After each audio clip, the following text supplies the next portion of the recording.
Good morning, traders. Sorry about the delay here. Just running a little bit behind. Thanks for joining me. A reminder that derivatives trading is not suitable for all investors. Past performance is not necessarily indicative of future results. This is Tuesday, the 5th of September, 2023. This is episode number 2530. This morning, we had our holiday trade. Yesterday, and it seemed to sell off just a little bit, bringing us back to Friday's lows. The overall risk posture is mixed, melee.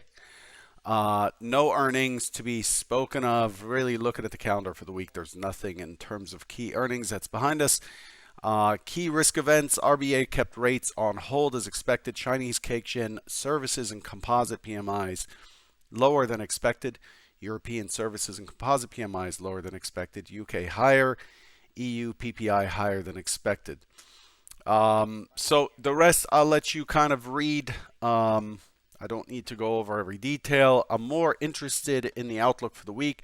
Since it's the first trading session of the week, regular trading session of the week, we always go over what is expected for the rest of the week. And we had the RBA interest rate decision again. They kept things stable, 4.1%, same as prior. GDP growth tonight, growth rate Q on Q out of Australia this evening at 9:30, and then Wednesday we're looking for ISM services PMI in the US at 10, balanced trade out of Australia at 9:30 p.m. and then China balanced trade at 11 p.m. Those are all high tier numbers. Thursday, Canadian IV PMI, and on Friday the unemployment rate out of Canada, inflation out of China. So looking at these, there are literally 7 or 8 key events, 3 of which are from Australia, 2 of which are from China, and 2 of which are from Canada, 1, which is the ISM services tomorrow at 10, out of the US. So very, very light week, first full week of September, right after Labor Day. Summer's over, folks. It is. And we're looking at rollover. Rollover starting next week. Can you believe it? We're rolling to December on Monday, the 11th. Expiration, the 15th, 1 week from this Friday, is expiration. So we've rolled forward. You could see that gold, silver, the treasuries copper have all rolled forward, and we're going to do so next week, okay? One of the things you also want to pay attention to on the first Trader Bite of the week is how the rotations have changed. You can see the rotations kind of falling for the NQ, RTY, and YM, holding steady for ES and crude. The rotations for NQ dropped from like 27 to 23, pretty significant, and holding steady in crude. In an open drive today, up and trading really high up there at 87. I mean, it's really fantastically climbing, and this is on repeated news that Saudi Arabia is going to push to turn the supply down for crude, therefore forcing prices higher. The auction for the S&P is completely balanced, currently 191,000 contracts, which is nice and steady. That's pretty good volume. The inventory is 89% short versus Friday's close, and the range is 21.5 points, which is pretty much par for the course. The low overnight has been 2,500, and of course we want to scrub or remove the data from yesterday from our charts. I'm not going to be able to do that with Edge Pro X. It doesn't have a facility to remove data. It reports whatever the data feed provides. So that's where we stand today. Overall, looking at the markets in general. Oh, this is a quote that I was working on bringing in right before we started here. This is really important. This is from Mark Twain. It applies to all facets of life. The quote is, "It ain't what you don't know that gets you into trouble. It's what you know for sure that just ain't so." Let me know if I need to explain that. Again, it ain't what you don't know that gets you into trouble. It's what you know for sure that just ain't so. For those who are not native speakers, which I know many are not native English speakers, what he's saying here, in general, it's not what you know that gets you in trouble.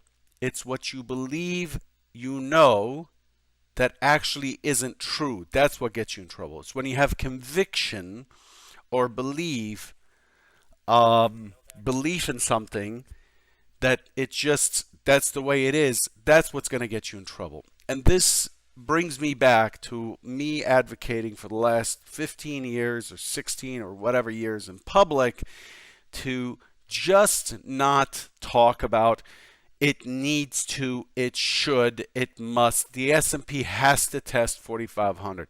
The S&P's got to go to 4,560. It should, now that we've done this, it should go here.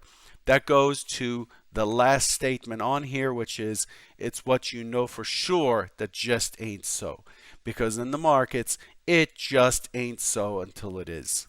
So really important quote here, kind of a staple quote to understand that we're trading in probabilities and we just don't know. Nobody knows. We simply don't know. We know there's a probability of something taking place, and so that's how we trade. We trade from that perspective. Let's take a look at what happened on Friday. Friday, pretty straightforward. Opened at 45.42. It opened at the upper end of the range, and just proceeded to sell off. This was again expected. We pushed right back through the full session VWAP, full session mid, and then held from below to extend down. Friday was a normal variation day, very kind of standard day, higher low on the retest, and then ended up settling at 45.2150, which is pretty high up, and overall it did what was expected. It had somewhat of a B-shaped profile, showing us some long liquidation into the weekend. Again, just as expected. What have we done since? Let's ignore this portion here because this occurred during the holiday. This is really meaningless. It's trading in sympathy. Let's ignore that. And what we've done here is we've had an impulse down right here. We've had a bit of a pullback, and then we've had our continuation. And now it seems to be corrective, right? It might be corrective. Pretty good lifting into the 45.20 and holding steady above mid, above VWAP, right on top of the point of control, and we're fighting this 45.10 area. 45.10, what is the 45.10? 45.10 is that. That's 45.10 right there. So this big rally day, open, test down, jam up, P shape, nice trend day. We finished a high at 45.09. We open at 45.10, we retest 45.10, and then here it is. We're sitting right above the 45.10. So what we've done now is we've formed a box right up here, not including the, let's just draw a box. We formed a box up here, a balance box right up here. And so we're holding this pretty decently. We have a low volume node right in that 10, and then that brings us back to the trend day point of control, and it opens up the single prints if we fall. The next key areas, of course, what? 68, 65. Or was this such a long weekend that you forgot what the key map prices are? 65, 68, okay? And so this is where we are.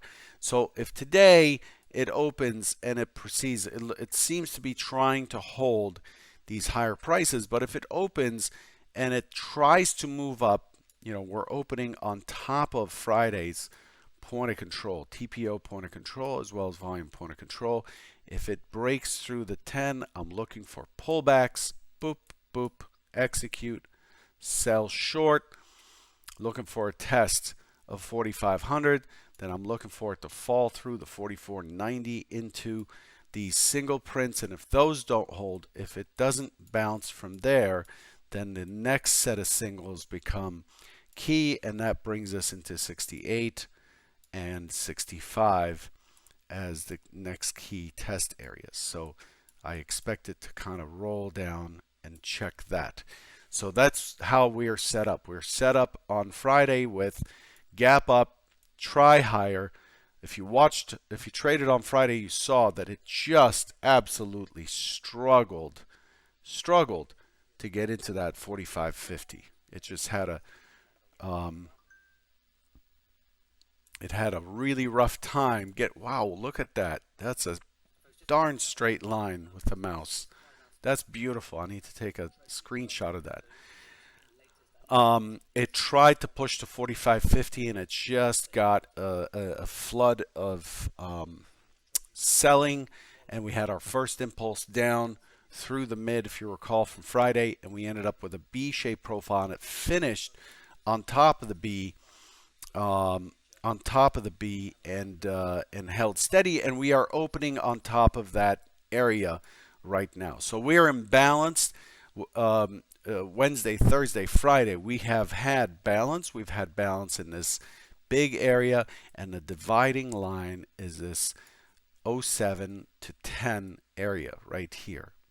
Okay, so all eyes today on what happens if we push through the 10 to 7 zone.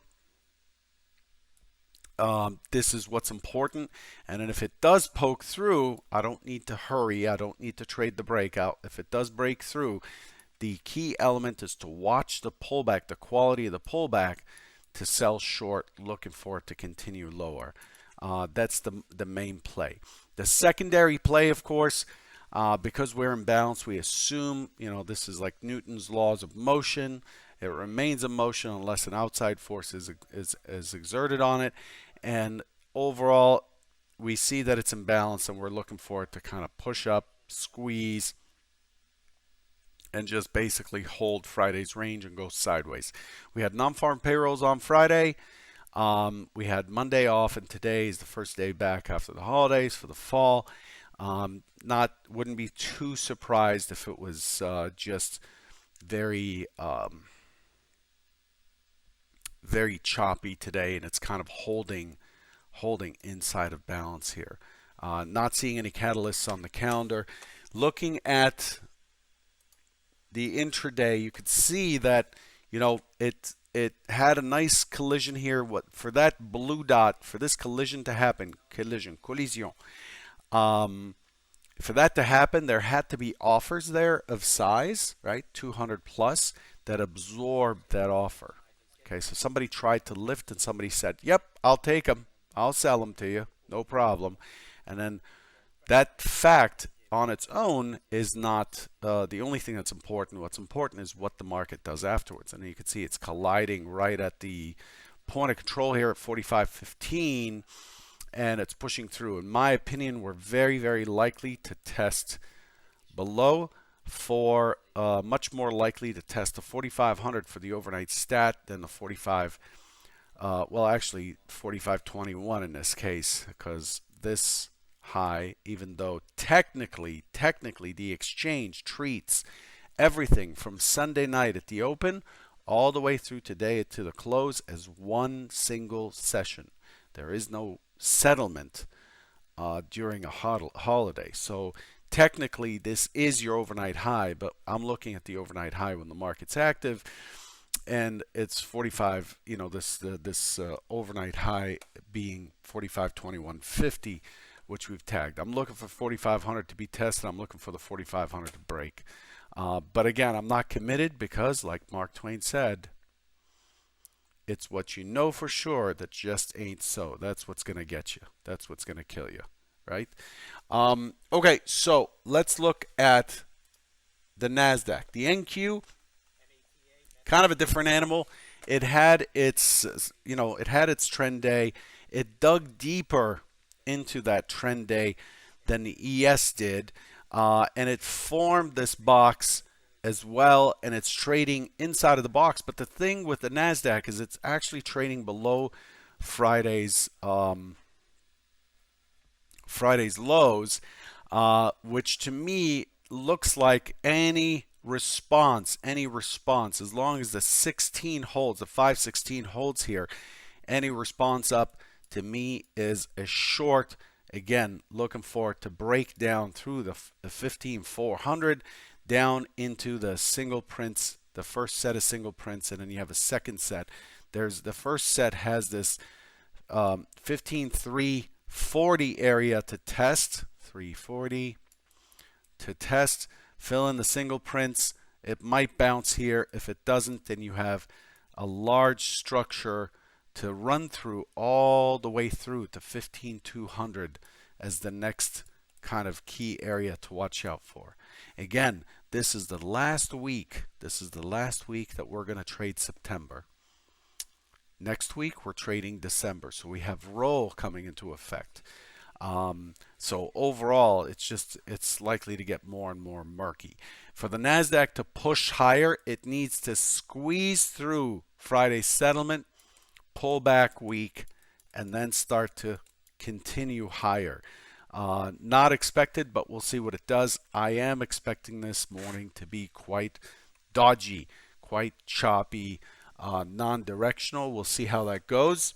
Maybe I'm completely off, but that's how things are setting up. Look at that crude. Crude is nuts right now. We had a gap up on Freitag, right? We had a gap up on Friday, and it's been a runner. We have an open drive today in crude. You do not want to short crude. I don't care what level you have. This is OTF operating, the other time frame or the higher time frame operating in here. You definitely don't want to fade the OTF. It's up about 2%. So it tagged its settlement very nicely from Friday, and it ran away. So we have initiative buying, not to be confused by initial balance. We have initiative buying in crude. It would have to break through the mid of the session. That's at, what is it, 86.57 for us to even consider looking to the short side. Crude is buying pullbacks type of day, and that's all there is. Okay, I'm going to leave you with that. Relative delta, overall, murky. Okay, weakish to murky in the ES. NQ, quite weakish. Crude, bullish all the way through. You can see a very large lots participating right there. And an RTY was murky, but you could see that some sellers stepped in. RTY, actually, just a quick look. RTY has a really interesting structure. It broke out of this big balance area down here, and through that same breakout structure, and has been one-time framing, and it's breaking that one-time framing up for the first time in the last week. RTY is cutting the low of Friday, and so it's also in a position, in my opinion, that any push up is likely to be an opportunity to sell. The first area to retest is right here, and then from there you're looking for the top of the rally, which is back at 1900, and then if that falls through, then you're looking for it all the way back at 1880, 1885. RTY is kind of in line or setting up to be the same way as the NASDAQ right now. Okay, good luck today. Don't forget to hit the like button. I'll catch you tomorrow morning. Take care.